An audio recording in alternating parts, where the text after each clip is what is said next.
Class 12 chemistry class है जिसमें हम देख रहे हैं एल्डिहाइड, कीटोन और कार्बोक्सिलिक अम्ल। ये हमारा लेसन है। इस लेसन में इस समय प्रेजेंट टाइम में हम कार्बोक्सिलिक एसिड की चर्चा कर रहे थे, जिसमें पिछले लेक्चर्स में हमने जो है कार्बोक्सिलिक अम्ल बनाने की विधि तथा इनके भौतिक गुणों के बारे में देखा था। आज हम जो है इनके रासायनिक गुणों के बारे में उल्लेख करेंगे। ये हेडिंग डाल लीजिए, आयनीय हाइड्रोजन की अभिक्रिया।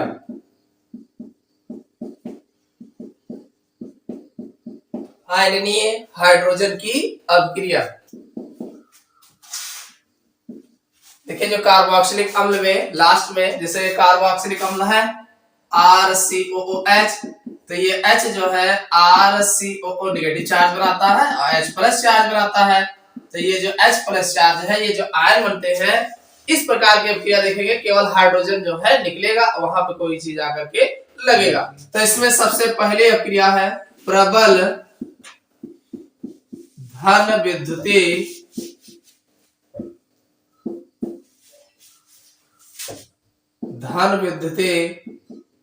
धातुओं से अभिक्रिया।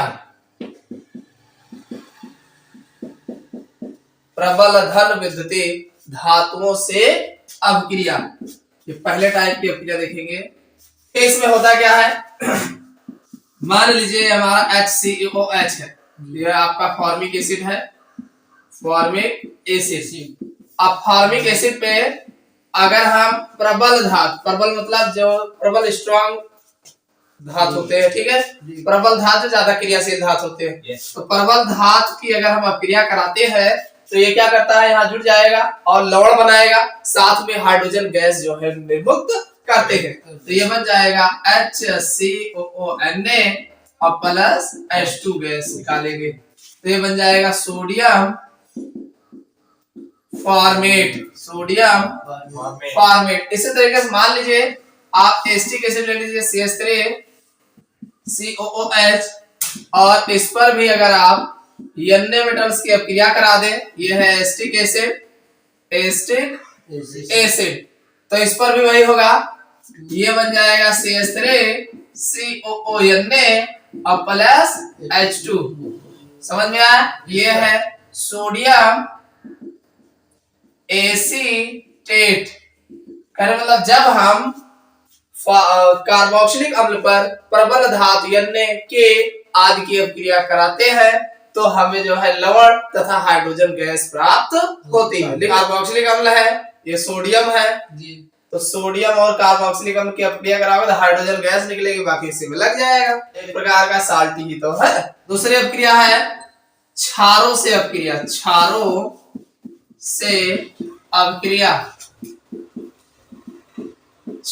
से अभिक्रिया जितने भी कार्बोक्सिलिक अम्ल होते हैं, ये सब जो है क्षारों से अभिक्रिया करते हैं, लवण और जल बनाते हैं। ठीक, अब जैसे एसिड है, कार्बोक्सिलिक अम्ल है ना, तो कार्बोक्सिलिक अम्ल अम्ल नाम ही है, तो अम्ल अगर क्षार से अभिक्रिया करेगा तो क्या करेगा, लवण और जल बनाएगा।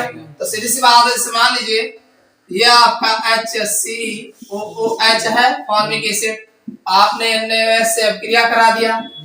NaOH से अभिक्रिया कराओगे तो H है, ये H है, HOH निकल जाएगा आराम से और Na यहाँ लग जाएगा, ये बन जाएगा HCOONA और प्लस H2O। ये आपका क्या है, सोडियम फॉर्मेट ही तो है, सोडियम फॉर्मेट, और ये आपका वाटर है, जल है, और ये आपका सोडियम हाइड्रोक्साइड है, सोडियम हाइड्रोक्साइड है, और ये आपका फॉर्मिक एसिड है, फॉर्मिक एसिड।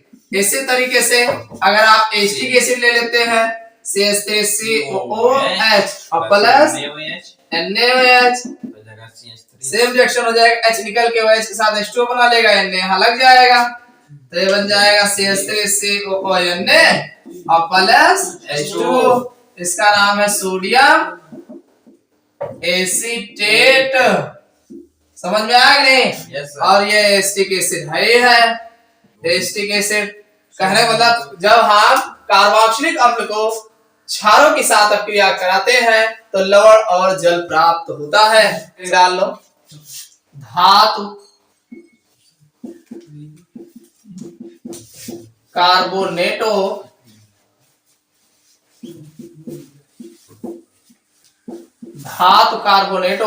हाँ एवं बाई कार्बोनेटो से अपक्रिया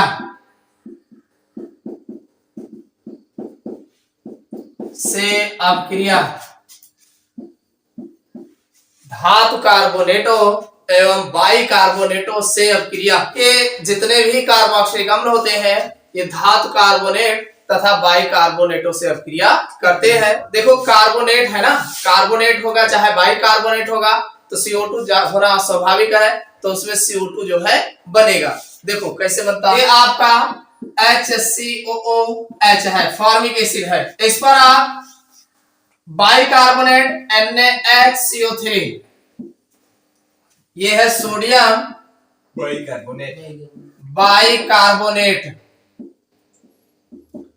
सोडियम बाई कार्बोनेट से क्रिया कराओगे साल्ट बन जाएगा। H यहां से निकालोगे, एक H यहां का रहेगा, 2H हो गया, और CO3 हमेशा CO2 में टूटेगा। कहां टूटेगा? CO2 में। हाँ CO3 CO2 में टूटेगा, तो एक तो CO2 बन जाएगा कार्बन डाइऑक्साइड, एक ऑक्सीजन बच गया, एक ऑक्सीजन दो हाइड्रोजन के साथ H2O बना लेगा, आयन में यही घूम के लग जाएगा।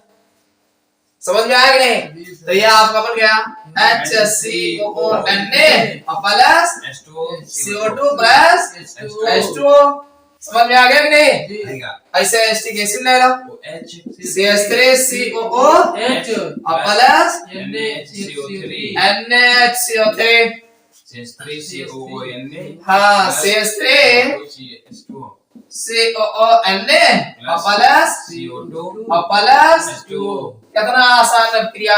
दूसरा Na2CO3 ले लो। देखो अगला, मान लीजिए CH3COOH लिए हो, आपकी Na2CO3 ले लो, कार्बोनेट वाला ले लो, तब दो पार्ट के यहाँ लेना पड़ेगा, दो Na है, दो ही, तो दो Na यहाँ लगे, दो हाइड्रोजन यहाँ से निकले, तो दो हाइड्रोजन एक ऑक्सीजन के साथ H2O और CO2 कन्वर्ट हो जाएंगे, तो ये हो जाएगा CH3COONA plus CO2 plus H2O।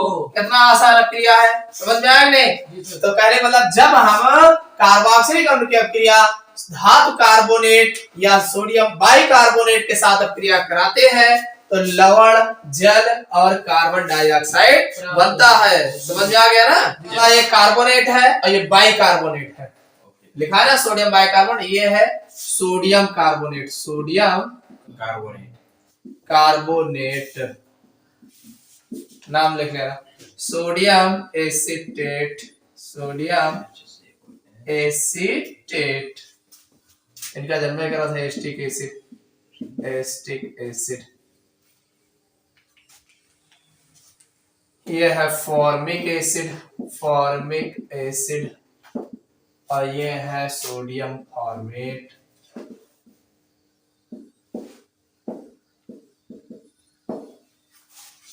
देखिए अभी तक जो आप अपक्रिया देखे, आपने देखा कि CH3COOH कार्बोक्सिलिक अम्ल में जो हाइड्रोजन परमाणु था, आयनीय हाइड्रोजन परमाणु की अपक्रिया देखे।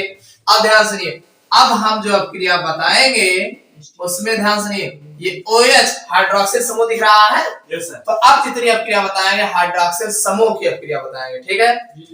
कर लो समूह की अपक्रिया। हाँ हाइड्रोक्सिल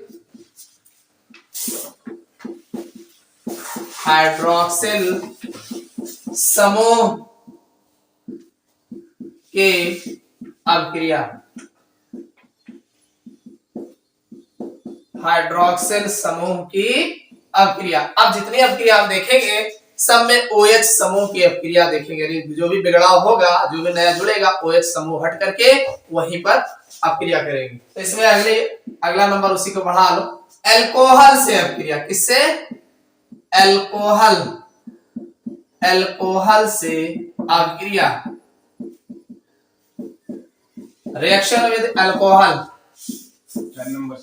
हाँ नंबर वैसे वही बढ़ा लो, बीच में बता दो फलाने की अपक्रिया करवा रहे हैं कि जो अल्कोहल है या जो आपका कार्बोक्सिलिक अम्ल है, मोनोकार्बोक्सिलिक अम्ल अल्कोहलों से अभिक्रिया करते हैं तो ईस्टर बनाते हैं। क्या बनाते हैं?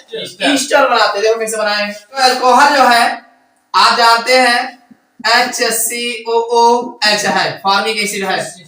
इस पर आप C2H5OH की अभिक्रिया कराओगे, आपकी OH निकालेंगे ना। Yes sir. तो ये OH और ये H मिलकर के H2 बन जाएगा। Yes sir. और इनको घुमा के लाके इसी पे जोड़ देंगे, हो जाएगा। तो HCOO C2H5 और प्लस H2O। समझ में आ गया? ये है एथिल, एथिल फॉर्मेट है, एथिल फॉर्मेट, जो कि एक प्रकार का ईस्टर है। क्या है? ईस्टर। हाँ, और ये आपका फॉर्मिक एसिड है। यस फॉर्मिक एसिड, और ये आपका एथिल अल्कोहल है, एथिल अल्कोहल है। समझ में आया कि नहीं? तो मान लीजिए एस्टिक एसिड ले लो, CH3COOH, और साथ में जो है C2H5OH, यही तो है। इसका OH और इसका H, और घुमा के ऐसे लाके सरका के जोड़ दो, बस कुछ नहीं करना। C2H5 COO C2H5 और प्लस H2O। क्या है? इसलिए एथिल एसीटेट बना है, एथिल एसीटेट। और ये आपका एथिल अल्कोहल है, ये आपका एस्टिक एसिड है, एस्टिक। जब हम कार्बोक्सिलिक अम्ल की अभिक्रिया अल्कोहलों के साथ कराते हैं तो ईस्टर और जल बनता है। तो एक बहुत एग्जाम में पूछा जाता है फास्फोरस ट्राइक्लोराइड और फास्फोरस पेंटाक्लोराइड से, लिख लो। अगला है पांचवा PCl5 या PCl3 से अभिक्रिया।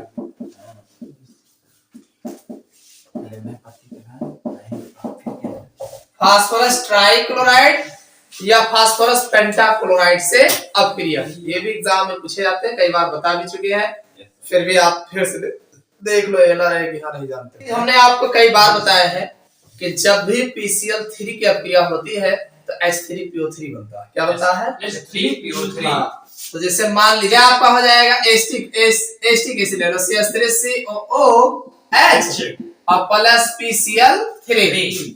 तो इसमें देखिए हमने कहा कि H3PO3 बनाएगा, H3PO3। अब 3 और 3 हाइड्रोजन कहाँ से आए? यहीं से आएगा, तो इसको आप 3 भाग ले लेना। तो अब यहाँ पे 3 Cl इसी में OH हटा करके और Cl लगा देना, तो ये बन जाएगा CH3COCl बन जाएगा, CH3COCl। ये है एसिटिल क्लोराइड, ये है एसिटिल क्लोराइड, ये है फास्फोरस अम्ल, फास्फोरस अम्ल है। समझ में आया कि नहीं? इसी तरीके से आप जो है PCl5 ले लो, ये आपका CH3COOH है, इस पर आप PCl5 ले लो। और हमने आपको बताया है कि जब भी कभी PCl5 की अभिक्रिया होती है तो एक चीज ध्यान रखना, POCl3 बनता है, HCl बनता है। ठीक है, तो यहाँ पर देखो, एक तो आपका CH3COCl बन जाएगा, और दूसरा सुनिए POCl3, इसमें का O यहाँ लग जाएगा, POCl3 बन जाएगा, POCl3 बन जाएगा। और सुनिए यहाँ का H एक Cl लेकर के HCl बना लेगा, और यहाँ पर एक Cl लग जाएगा। देखो कितना Cl, 3 Cl ये है, एक ही हो गया 4, एक ही हो गया 5, और यहाँ का H जो है Cl के साथ HCl बना लिया, और यहाँ का O जो है ये बीच में लग गया। समझ में आया कि नहीं? तो ये आपका एस्टिक एसिड हो गया, एस्टिक एसिड, और ये आपका फास्फोरस ट्राइक्लोराइड, ये फास्फोरस पेंटाक्लोराइड है, फास्फोरस पेंटाक्लोराइड। ठीक, और ये आपका एसिटिल क्लोराइड है, ये आपका फास्फोरिल क्लोराइड, फास्फोरिल नाम याद करना, बहुत पूछा जाता है, फास्फोरिल क्लोराइड, क्लोराइड, फास्फोरिल क्लोराइड, और ये हाइड्रोजन क्लोराइड है। समझ में आया नहीं?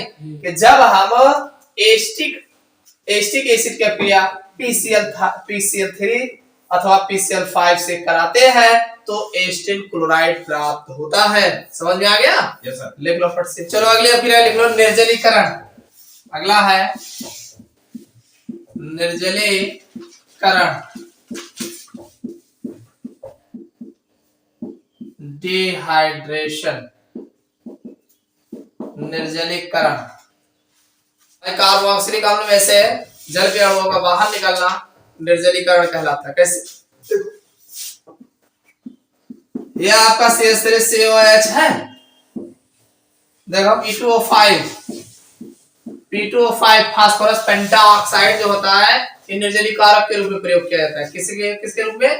निर्जलीकारक के रूप में। देखो कितना आसान, यह आपका CH3COH है, एक CH3COH और ले लो, ठीक, इधर का H और इधर का OH, H2O बन गया।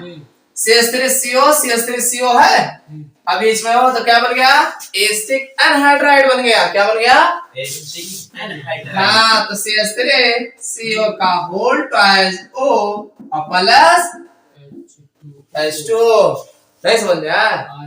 ये है एसिटिक एनहाइड्राइड। क्या है? एसिटिक एनहाइड्राइड, जिससे आप बार बार अपक्रिया कराते हो जी।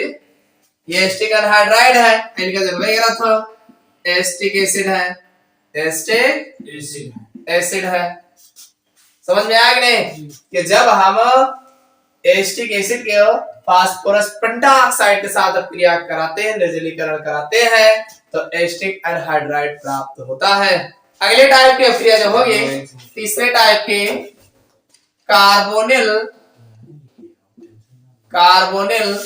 समूह की अपक्रिया, कार्बोनिल समूह की अपक्रिया, कार्बोनिल समूह की अपक्रिया, reaction with carbonyl group, carbonyl group, carbonyl समूह की अपक्रिया। देखिए मोनोकार्बोक्सिलिक अम्ल जो है, इसका हम जो है कार्बोनिल समूह जानते हो। देखो ये है आपका CH3COOH, तो कार्बोनिल समूह इसमें कौन तो है? ये CO, यही तो कार्बोनिल समूह है। देखो CH3COOH, तो ये आपका कार्बोनिल समूह होता है। समझ में आया कि नहीं? yes, अब की बार अपक्रिया कराएंगे इन पर डिस्टर्ब करेंगे। समझ में आया? तो जैसे मान लीजिए ये आपका एसिटिक एसिड है CH3COOH, ठीक, इसका हम अपचयन कराएंगे। क्या कराएंगे? LiAlH4 और ईथरीय माध्यम में, LiAlH4 की उपस्थिति में ईथरीय माध्यम में अपचयन कराएंगे। तो जब अपचयन कराएंगे देखिए होगा क्या, बड़ा आसान है। तो हाइड्रोजन एक ऑक्सीजन के साथ H2O बना लेगा। Yes sir. और दो हाइड्रोजन वैसे एक ऑक्सीजन का टंगिया लीजिए बीच में के H2O बना के, और दो हाइड्रोजन यहीं लग जाएगा। इसे जहां से ऑक्सीजन हटेगा वहां पर कुछ लगेगा भी, तो दो हाइड्रोजन लगा देंगे तो बन जाएगा CH3CH2 और OH ये है और प्लस H2O। समझ में आया कि नहीं? यहाँ CH3 लिए हो तो CH3 होगा, R लिए होते तो R होगा। ये एथिल अल्कोहल, क्या है? एथिल अल्कोहल है। और ये आपका एसिटिक एसिड था, एसिटिक एसिड। समझ में आओ कि नहीं? जब हम ईथरीय माध्यम में एसिटिक अम्ल को या कार्बोक्सिलिक अम्ल को LiAlH4 की उपस्थिति में अपचयन कराते हैं तो हमें जो है एथिल अल्कोहल या जो है प्राइमरी अल्कोहल प्राप्त होते हैं। हो जाएगा अपचयन अपक्रिया। देखना चाहो लिख लो, अपचयन अपक्रिया। ये जो अपक्रिया हो रही है ये अपचयन अपक्रिया हो रही है या रिडक्शन रिएक्शन, रिडक्शन रिएक्शन, ये एक प्रकार की अपचयन अपक्रिया। ठीक है, यही नहीं है, हमने LiAlH4 लिया है, आप कुछ और भी ले सकते हो। कुल मिलाकर अपचयन कराओ एक बार। अगला लिख लो, चौथा टाइप का है संपूर्ण कार्बोक्सिलेट, संपूर्ण कार्बोक्सिलिक समूह की, हाँ कार्बोक्सिलेट, संपूर्ण कार्बोक्सिलेट समूह की अपक्रिया, समूह की अपक्रिया, संपूर्ण कार्बोक्सिलिक समूह की अपक्रिया। अब हम जो अपक्रिया बताएंगे पूरा कार्बोक्सिलिक ग्रुप जो है रिएक्शन में इन्वॉल्व होगा। तो इसमें भी वी कार्बोक्सिलीकरण, वी कार्बोक्सिलीकरण, वी कार्बोक्सिलीकरण इसको बोलते हैं डी कार्बोक्सिलेशन। वी कार्बोक्सिलीकरण को डी कार्बोक्सिलेशन, और कार्बोक्सिलीकरण अगर कहा जाए तो कार्बोक्सिलेशन हो जाएगा। ठीक, कार्बोक्सिलिक अम्ल के सोडियम लवण, कार्बोक्सिलिक अम्ल का लवण प्रयोग करेंगे, ना कि हम कार्बोक्सिलिक अम्ल लेंगे। यहाँ क्या लेंगे? कार्बोक्सिलिक अम्ल के लवण लेंगे, और लवण की अभिक्रिया सोडा लाइम के साथ कराएंगे। किसके साथ कराएंगे? सोडा लाइम के साथ कराएंगे। देखो ये है CH3COON, यही तो लवण क्या है? अम्ल का सोडियम लवण है, सोडियम लवण, अम्ल का सोडियम लवण। ठीक, सोडा लाइम, और सोडा लाइम की जब भी अभिक्रिया होती है Na और देखो CaO और प्लस NaOH, CaO और प्लस NaOH दोनों के युग्म को सोडा लाइम बोलते हैं। क्या बोलते हैं? सोडा लाइम बोलते हैं, ध्यान रखना। और सोडा लाइम के साथ गर्म कर देंगे, कितना बढ़िया अभिक्रिया है। Na मिलकर Na2 बना रहे हैं, और CO2 हो गए हैं, एक और मिला लो, CO3 बन गए हैं, Na2CO3 बन गया, बचा क्या हुआ है? CH3 बचा है, H बचा है, तो CH4 बन जाए। अरे CH3 यहाँ बचा है, यहाँ H बचा है, बाकी निकल के कब हुआ, तो ये आपका CH4 बन जाएगा, और प्लस Na2CO3, ये है मीथेन, और ये आपका है सोडियम कार्बोनेट। तब कैसे क्या कहोगे कि जब हम कार्बोक्सिलिक अम्ल के सोडियम लवण को सोडा लाइम के साथ गर्म करते हैं तो हमें एल्केन प्राप्त होता है। और अगर आप एस्टिक एसिड लेके बनवा रहे हो, तो हमने एस्टिक सोडियम एसीटेट लेकर के बनाया, तो सोडियम एसीटेट अगर आप अम्ल का सोडियम लवण है, ये है एस्टिक सोडियम एसीटेट है। क्या है ये? सोडियम एसीटेट है, सोडियम एसीटेट हमने लिया। ठीक है जी। अभी यहाँ पे R लिए होते तब ये अम्ल का सोडियम लवण था। अरे यहू अम्ल के सोडियम लवण है, बस ये एक फैक्ट है, नहीं तो जनरल फार्मूला R लिए होते। तो जब हम अम्ल का सोडियम लवण तथा जो है सोडा लाइम क्या होता है? CaO प्लस NaOH, तो CaO अभिक्रिया नहीं करते, NaOH अभिक्रिया करते। ठीक है, तो ये के साथ गर्म करते हैं तो ये एल्केन ही तो है, एक प्रकार का CH4 एल्केन प्राप्त होता है। देखो कितना बढ़िया है, Na मिलकर Na2 और CO2 है, ये है एक इधर का CO3 हो जाए, ये लग जाएगा, CH4 हो जाएगा। ठीक, ये कर लो। तो यह आप देखो इसमें से क्या हो रहा है, इसमें से कार्बोक्सिलिक बाहर हो रहा है कि नहीं? ये पूरा कार्बोक्सिलिक समझ यहाँ से निकल बाहर जा रहा है, तो इसी को डी कार्बोक्सिलेशन कहा गया, क्योंकि इसमें से कार्बोक्सिलिक अणु जो है बाहर निकलता है, कार्बोक्सिलिक का ग्रुप जो है बाहर निकलता है, इसीलिए इसको डी कार्बोक्सिलेशन कहा गया।